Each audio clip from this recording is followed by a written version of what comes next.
People see the partnership, the growth, the big announcements, and of course, my big smile. Don't wait until you feel completely ready. I believe the best opportunities appear exactly when you're brave enough to move forward. From outside, maybe looks so cool and chill, but as a CEO, I absorb a lot of pressure. That pressure to be everything at once is something so many women quietly carry. Stereotypes still exist. At the same time, real change takes time because it requires cultural shifts, not only statements. Women are still judged differently for the exact same traits men are praised for. The one I dislike the most is that the idea that women are too emotional. Another part that people don't understand is how much the role is about protecting the team. Everyone talks about innovation, but in reality, there isn't always that much innovation happening. Sometimes just seeing someone else walk the path makes it easier to imagine yourself doing it.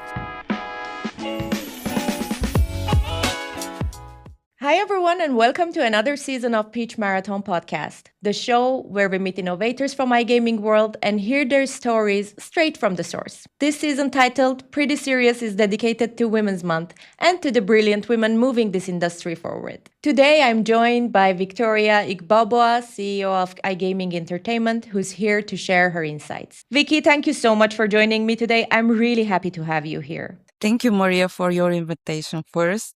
Now let's start from the beginning. When did you first enter iGaming and what pulled you into this industry in the first place? I entered the gaming industry more than 10 years ago. At that time, I didn't fully realize how unique the sector was because I was coming from the telecommunication and the financial sectors, completely different environments. And I still remember my first DICE event in 2016. I was super surprised on a positive way. Everything was so shiny, so fancy.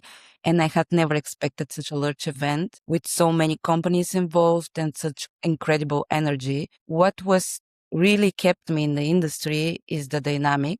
I know it sounds very basic, but gaming is consistently evolving. New markets appear, regulations shift, player behavior change, and the technology moves incredibly fast. And this environment pushes you to stay curious, adaptable, ambitious, to stay hungry. Over a time, I also realized that this is an industry where you can build and do things very quickly and see the impact of your decisions almost immediately. This is something that I really enjoy and I really love. Well, to be honest, I always love asking this because iGaming is one of those industries where people rarely arrive in straight line. This is the industry of opportunities. And in your case, what makes the journey especially interesting is that before stepping into CEO's role, you spent a big part of your career in sales. What did that experience teach you, Vicky, about business that still shapes the way you lead today? Sales teach you something very simple, but very important. The reality. You can have a great strategy, a great presentation, even a great idea, but if the market doesn't see the value, it won't work. Sales put you face to face with the truth very quickly. It also teaches you to listen. The best salespeople I know, they try to understand what the other person actually needs. Even today, I try to stay close to my partners, to operators, to people who work on the ground. That's why on those events and conferences, you may see me running like crazy and trying to have as many possible discussions with different people so I can hear and learn their perspective on the business. On my opinion, business decisions become much more better when they're based on real conversations instead of assumptions. I know, right? Honestly, I think sales give a person a better instinct of what actually works versus what just like sounds good or sounds attractive on paper. And it's a kind of background that gives you a very grounded view about the business because sales kind of teaches you very quickly what the markets really values, which naturally brings us to leadership. From the outside, leadership can look exciting and glamorous, but what's the part of being CEO that people rarely see or tend to misunderstand?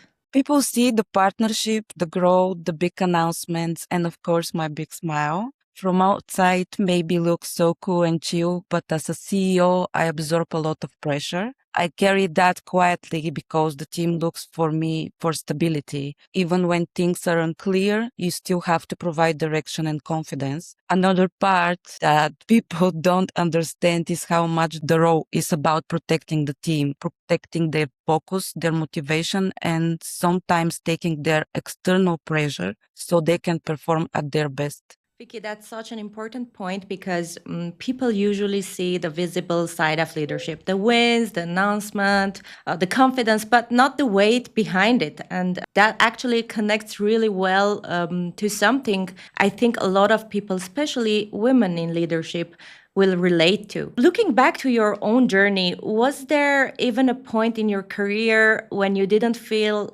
fully confident but still moved forward and later realized it was the right decision? Several times, actually. One big example was the decision to build our own platform. It was a very ambitious step, and there was some moments where the scale of the challenge felt overwhelming. When you start something like that, you never have the perfect plan. I remember thinking about the scale of the responsibility and wondering if the timing was right. There were so many competitors, but I knew their products because I used to work as operator on many projects. And I knew that there is a huge gap. I have to build something different. So I believed myself, the team, and we did it. You know, Maria, sometimes growth happens when you step forward before feel completely ready. And this is exactly what happened with me. I decided to move forward without having all the answers. And things began to fall into place along the way. I believe that in many important steps in life happen exactly like that. You learn along the way. Yeah, that kind of might feel like scary, but absolutely. I personally think the same.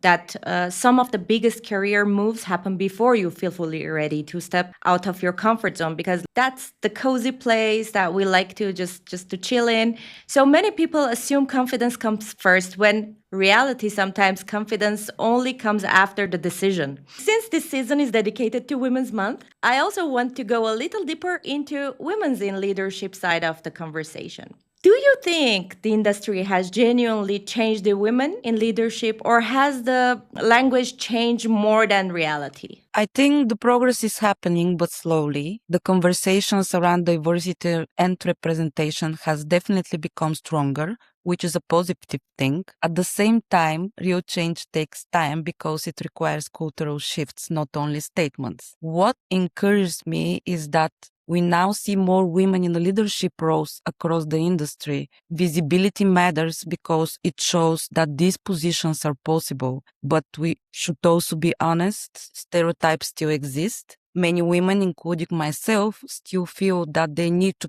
prove their competence and authority more than men. I believe real change will happen when seeing a woman in a leadership position as a completely normal, not something that surprises people. Even today, I still notice small reactions when I introduce myself as a co-founder and CEO, and those moments remind me that we are making a progress, but the mindset is still evolving. Yeah, and that's such a layered question, I know. But yes, we do see more women in visible positions today, but visibility and real equality are not always the same thing. Let's make this even more honest. When you look at that reality today, comparing, I don't know, to a few years ago, what stereotypes about women in leadership that you're tired of hearing, or double standards you still see too often in this business? The one I dislike the most is that the idea the women are too emotional. In many situations, when someone says that, it's simply not true. Being engaged in a decision or passionate about the outcome is sometimes labeled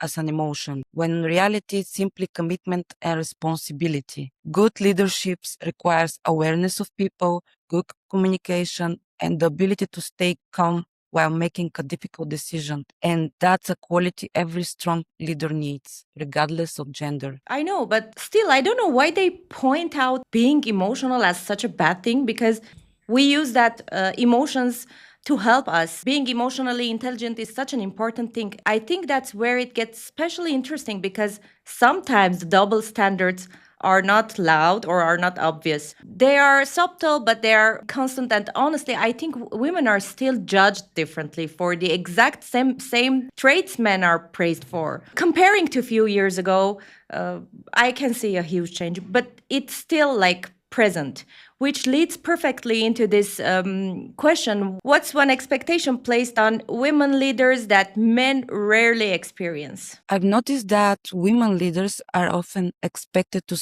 somehow manage everything perfectly, their leadership responsibilities, their team, their personal life at the same time. Of course, men also have families and responsibilities, but women tend to be asked about that balance much more often. In reality, work life balance doesn't really work like that.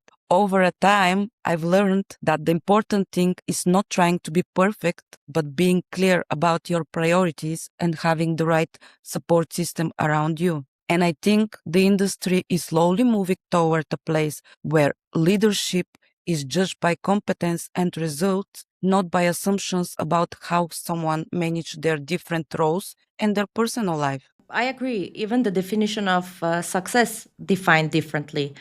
And I personally think women are still expected to balance everything perfectly in a way men simply aren't. That pressure to be everything at once is something so many women quietly carry. And if being completely honest for a moment, what's one brutally honest thing about this industry that people usually avoid saying publicly? Everyone talks about innovation, but in reality, there isn't always that much innovation happening. Mhm. Behind the shiny stands at the conference and the big marketing messages, many products are actually quite simple, sometimes just rebranded solutions or solutions built on third party services. That's why we approach things differently when we were building our platform. It was created from operators to operators based on real operational experience. Instead of relying on third party services, we built all the functionalities in house and brought them into one single back office. The idea was simple: to give the operators all the tools that they need in one place, one back office, and full control over their operations. For me, this is an innovation. It's not about the flashy stands or the marketing noise around. That's a very fair point. But what if we look at the industry more, how to say, broadly, beyond the individual product? Do you think there is also a culture or mindset issue behind that? Because sometimes the most valuable answers are the one that cut through the polished industry version of things. So if you had the power to improve one thing directly, if you could change one thing specifically for women in iGaming, what would it be?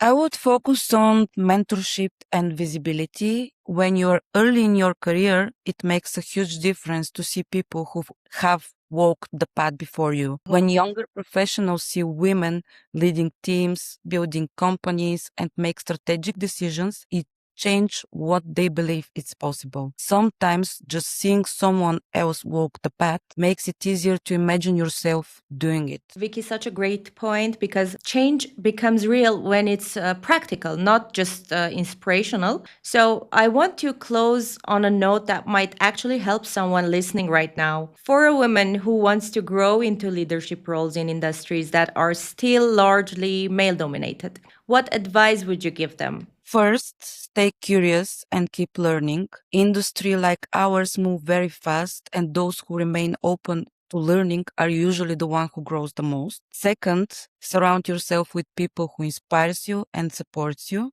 Good mentors and strong teams are not always easy to find, but when you find them, they can make a big difference in your journey. And finally, don't wait until you feel completely ready. Most females don't feel ready when the opportunity comes. Sometimes you simply have to trust yourself and take the step. I believe the best opportunities appear exactly when you're brave enough to move forward. Don't you agree, Maria? I agree 100%. And thank you for being transparent and honest. Thank you for having me, Maria. I really appreciate the opportunity to share my story with you. Vicky, thank you for joining us today and sharing your insights and stories from the front line of iGaming. To everyone listening, thanks for tuning in.